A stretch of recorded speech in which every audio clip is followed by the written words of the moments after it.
Hey guys, welcome back to Clownfish TV. This is Neon. I am here with Geeky Sparkles. Hello. And Hollywood is in for a very rude awakening in 2024. I mean, look at this. This is coming from The Wrap.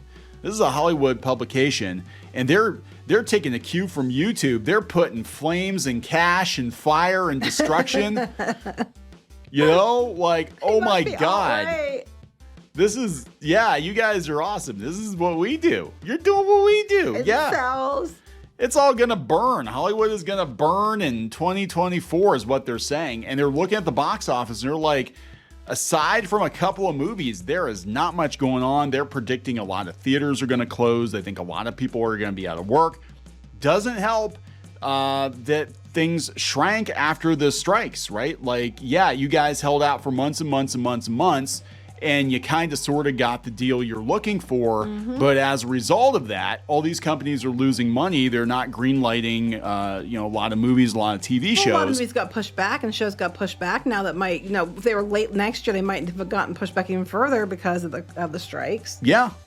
Yeah. So like you might have a handful of people that get paid better, but there's not going to be a lot of people that get paid because the projects aren't going to be there. And if these movies don't perform, if we have another year like we did this year, where like every major superhero movie bombed with the exception of Guardians 3, these movies are not going to be greenlit again. They're not going to greenlight more money losing. Well, it's Disney we're talking about, but I'm just saying a lot of studios aren't going to greenlight more money losing movies. So let's talk about this before we get into it any further.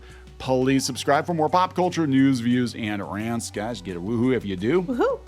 Yeah, they said that there are few surefire hits and multiple strike delays. Analysts predict a significant drop from 2023, which was terrible. 2023 was terrible. They were saying earlier like 18% down, they figured at least. Yeah, they said that there are plenty of sobering misfires to go around at the 2023 box office, which ended with only $9 billion domestic. Oh. 2024 is poised to be, brace yourself, significantly worse. Last month, analytics firm Gower Street said the box office grosses are expected to drop to around $8 billion. So they're going to lose $1 billion. A figure that several studio distribution chiefs told The Wrap they're also projecting for the year. So they said global grosses might reach $31.5 billion, down 5%. That's what they're saying. So the biggest reason for the sharp drop is the decrease in wide release due to the strikes. Yeah, I think a lot of it's going to be the fact that what's coming out looks like dog shit. There's only a few things that people actually are going to be excited about. Most of the movies on the slate do not look good. I'm just going to be honest here. What I'm seeing, a lot of them don't look that great. I don't know what to tell you. Well, that's what they're saying. They said there are only a handful of movies that have the potential to top 500 globally, 500 million globally in 2024. But they said theaters are staring down the barrel of a January, February gun, basically, with no blockbuster films coming out. They have Dune Part 2 in March. They pushed that one back to March. Yeah, I think Ghostbusters is it March too?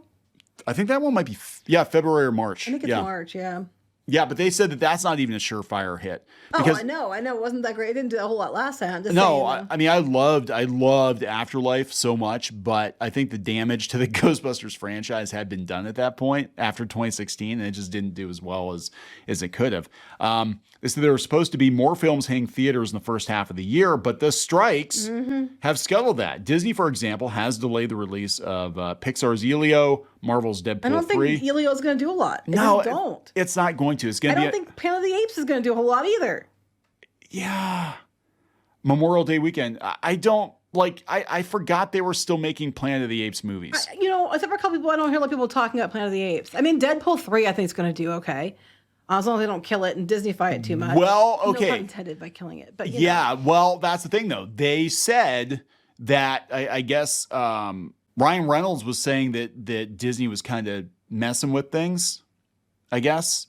So I don't have a lot of hope in it either. Well, I think Ryan Reynolds, if you let to his own devices, would deliver. But Disney, no. No. So these are the only movies they think have the potential to make $500 million, which is not great. I mean, Disney was used to almost all of their movies, big tentpole movies, making $1 billion or close to $1 billion. Deadpool 3, Yeah, I agree. 500. Yeah, I think that one maybe. Joker 2, the first one did $1 billion. This one's got possible, yeah. Lady Gaga as Harley Quinn, might do better. It's also a musical though, so That's what I'm worried about. Kingdom of the Planet of the Apes. Maybe. I don't pay attention to the CGI Planet of the Apes movie, so I have no idea how they do. Sonic 3 maybe. Inside Out 2. Depends where they go with it. It depends on where they go with it. If they're going in the direction we think they're going to go in. Or that people are worried they're going to go in. People are worried that they're going to double down on the quote-unquote wokeness and make Riley non-binary or something. I don't know if they're going to do that. I don't know. She was dating a boy in the short. I don't know if they're going to do that. That would just be journalism. The journalists talking about it. Yeah, Wicked. Like the musical Wicked? Like the musical Wicked. Really? Yes. No, I don't think so. I don't think $1 billion sorry. for Wicked? I do not believe so. Despicable Me 4, maybe. This one, yes. Sonic, I think, yes. Wicked? Inside Out 2, maybe. Again, if it's good and it's not. A lot of these, though, to be fair, I have to see more. We haven't seen much. Joker, actually, of all these, the only two Sonic 3, maybe. I think Sonic. Okay, so my feeling on Sonic, I love Sonic 1. It was a pleasant surprise. I like Sonic 2. It stuck to the games a little bit. You know, we got the Death Egg and all that stuff in there, and giant, Mecha Robotnik, and I love that. I am worried that they're introducing all the Dreamcast era characters way too soon. Like, do we need Shadow the Hedgehog? Like once we get to Shadow the Hedgehog and Rouge the Bat, we're kind of jumping the shark at this point, because it's like those are characters that just kind of, I think a lot of people associate with the decline of the franchise, like when they had like a whole bunch of furry bait characters. So what's going to make 2024 even harder is that the financial support that NATO, not NATO, the National Association of Theater Owners, negotiated for theaters during the pandemic, is gone. Mm-hmm. We're going to see another series of theater closures, as there have been a good chunk that have been surviving from month to month or quarter to quarter. I read something about this. They said that the guy in charge of AMC is frantically trying to secure cash, because he's like, the first quarter of 2024 is going to be a disaster. It's going to be an absolute disaster. But hey, Aquaman 2 was supposed to save everybody, remember? Yeah, right. Yeah. So there's a general hope and belief when theaters reopened that the box office would make a slow but steady recovery. But then they had the strikes. I don't think it's just the strikes. I'm sorry. It's shitty movies. The strikes might push some things back. But yes, you keep delivering shitty movies that people don't want to see. When you have movies that are fun and interesting and or something that's unique or different, and people want to see it, they will come to the movie theater. They came to see Mario Brothers. They came to see Barbie. They came to see Oppenheimer. They came to see movies they wanted to see. But you have to stop delivering. For every good movie you have, you have like 5 ones that sucked. Stop it.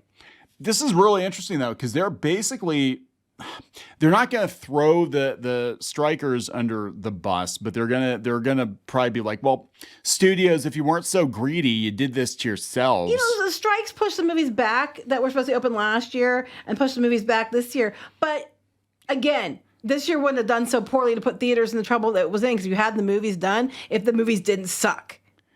That's just it. Like, they can release a movie later, and they've done that before. Like Top Gun, I guess, got pushed back, and that made a ridiculous amount of money. But then they had a lot of movies that didn't think were going to do well, like Five Nights at Freddy's and stuff, and did really well. And that was with a simultaneous release on Paramount Plus. And then, like I said, Taylor Swift did her Eras tour, and that brought a bunch of money in. Oh, you can do it. The thing is, you have to give people what they want to see. Give them what they want. And again, this goes to the other video we did on Star Wars today. I think Disney's looking at that, and they're like, okay, if we got one shot to bring Star Wars back to the theater, it's between Baby Yoda and Rey. Which one is going to bring more people to the theater? And none of the above, I think, for Star Wars, but good luck with that. So here's the CEO of AMC saying that, you guys thought we're going to go bankrupt. You're wrong. We're still here. Well, AMC was a big force behind the Taylor Swift Eras tour. Yeah. So I think that saved their asses. They made the deal on their own and were doing it through their own production companies. So they were saving themselves.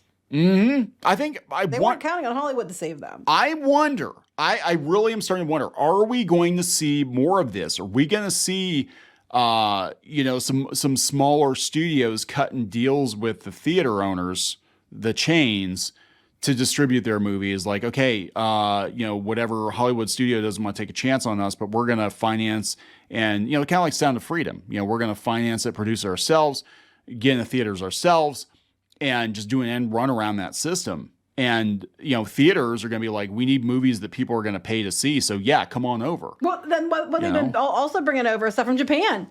Yes. Boy and the Heron and Godzilla -1. And they were doing well. Well, the first movie we saw after the pandemic was Demon Slayer. Yeah. And they had it extended because it was doing so well. Yeah. And that's with the pandemic going on. So this excuse that the pandemic and the strikes, it's like, yeah, to some degree. I'm not going to say it doesn't play into it at all because that'd be lying. But do I think that's the main driving force of why they're in trouble? No, it's because Hollywood keeps producing shitty movies that are agenda-driven bullshit that no one wants to see. This is crazy, though. The only movie in the last 5 months to gross over 400 million worldwide is Wonka. Are you kidding me? Like that one, like I didn't expect that at all. I didn't expect that at all. I stand corrected on that one because I honestly didn't think Wonka would do much. I took a look at that and I'm like, this thing is gonna bomb. People say it's actually pretty good. I haven't seen it. I don't know. I mean, I love both of the other Willy Wonka movies. You might like this one. I might like this one. It's gonna be in the local theater this weekend, but we don't have time to go. No, we don't have time. Madam Web looks like a pile of shit. Well, okay, so here are movies that Screen Rant is worried about. These are movies that are not going to make money. They don't think found a way to make Henry Cavill look terrible. Yeah, Argyle, they don't think is going to make money. I don't. It's an interesting, but it feels more like this should have been a series or something. They literally made him look terrible. I mean, they can't make him look too masculine because why? Like you want people to come to the theater. You want women to come. You want the men who love him to come. No pun intended. Hey, okay, stop it. Anyway, then you don't make him look like that. Lisa Frankenstein. I got. You haven't seen the trailer for this? No. Okay, so it's a horror rom-com. It's Cole Sprouse. It's weird. It looks like this weird 80s I don't know. We were what did we go see? I think it was Five Nights at Freddy's, and they had a trailer for this, and the kids were like, "This is like TikTok bait. This whole movie's." Well, that's what they're hoping for, because if it gets up trending on TikTok, people will go. So it's actually that's kind of what you have to do now. Apparently, it doesn't look. I didn't think it looked terrible. I have to watch it later. I have not seen it. It looks like it's trying to be like a cheesy '80s zombie rom-com thing. It doesn't look to me. It doesn't look terrible. But I'm like, I grew up watching movies like this on HBO back in the day. I have not seen it. This Madam Web looks boring as hell. Why the hell? Why? Plus, she's an old broad in the comics, and also, we're just taking does Aunt May get her own movie in the Spider-Man? Do we get like every tertiary Spider-Man character gets their own movie? Apparently, don't know how it's good. Yeah, because Craven and all them are coming too. That's all coming. They're saying they think Ghostbusters is not going to do that well. I hope it does. Because, I mean, we've got everything. We've got Ivan Reitman's son back in charge of it. We've got New York again. We've got the Firehouse again. We've got a new villain. We've got the original crew back for most of the movie, I guess. I hope this one does really, really well. I'm actually looking forward to that one, but that's just me. I'm really looking forward to this. And I saw some of the new ghosts and stuff. They had pop vinyls of them, and they actually look pretty cool. This one's one of the few things I'm actually looking forward to seeing. So please don't suck. I hope it doesn't suck. Kingdom of the Planet of the Apes. I have zero interest in these movies. I have zero interest too. A lot of people like this. They do. I mean, it might do okay. I don't know. Alien Romulus. So this one. Everybody's making fun of this. This is what everybody's making fun of because they're rooting for the alien. Yeah, because I guess what they're gonna do is they're gonna be like, "Hey there, fellow kids," and the alien's gonna be chasing teenagers around. So it's basically a slasher flick with a xenomorph for TikTok. Again, it might do well just for that reason. It's I hope he eats all you. I hope he does. Or she, She. Oh, if it's a queen, yeah. It could be a queen. So they're talking about how the franchise is going stale. I'm like, no, you guys just keep again, this is stepping on the rake. Alien is not a hard franchise to get right. And, some people didn't like Prometheus. I love Prometheus, and I wish to God they just continued that tangent. But then they had Prometheus, and then the next movie they were like, no, we just need a more, straightforward alien movie there, Ridley. So just give us a more straightforward alien movie. But then they had to burn down everything they did in Prometheus and take it back in a more alien direction. But it didn't make sense. And then they also had xenomorphs or proto-xenomorphs in Covenant that were more advanced than the actual xenomorph, which makes no damn sense to me. Like, wait, you had like airborne xenomorphs. I'm like, that's a lot more efficient than a face hugger, but whatever. It's not going to do well. Kraven the Hunter, nobody gives a shit. Venom 3, I don't know. Probably, maybe, if it's funny. I don't know. Did the last one do that great? It did okay. The first one did. The first one did really well. What people want, they want to see Spider-Man versus Venom. I mean, but I don't know if they can do that because of the rights issue, or if we get Spider-Man versus Venom, they're going to save that for Secret Wars. You know, but that's what they want. Like, they want a proper Spider-Man versus Venom movie, and we'll probably never see it. At least not this iteration of the MCU or whatever the hell. So I don't know, guys. It's not looking good. It's not looking good. I freaking love this. I love this. They are admitting it. It's not just us. So we're going to wrap this up. Yes. Please subscribe for more pop culture news, views, and rants, and we'll talk later. Bye.